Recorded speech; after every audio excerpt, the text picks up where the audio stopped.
Right ఇక బులెటిన్లో breaking news చూస్తున్నాం. ఆంధ్రప్రదేశ్లో ఆస్తుల రిజిస్ట్రేషన్, మున్సిపల్ రికార్డులలో మ్యూటేషన్ ప్రక్రియను మరింత సులభతరం చేసే కీలక బిల్లుకు శాసనసభ ఆమోదాన్ని తెలిపింది.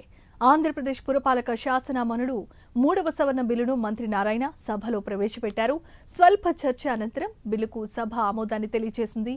ఇప్పటి వరకు ఆస్తి రిజిస్ట్రేషన్ పూర్తయిన తర్వాత మున్సిపాలిటీలలో యజమాని పేరు నమోదు కోసం విడిగా మ్యూటేషన్ చేయాల్సి ఉండేది. తాజా సవరణలతో రిజిస్ట్రేషన్ జరిగే సమయంలో మున్సిపల్ రికార్డ్స్లో యజమాని పేరు మారేలా ఆటో మ్యూటేషన్ విధానాన్ని ప్రభుత్వం తీసుకొస్తోంది. ఇందుకోసం రిజిస్ట్రేషన్, మున్సిపల్ వ్యవస్థలను ఇంటిగ్రేట్ చేయబోతున్నారు. రిజిస్ట్రేషన్ సమయంలో మ్యూటేషన్ ఫీజు చెల్లించేలా చట్టంలో సవరణలు చేపట్టారు.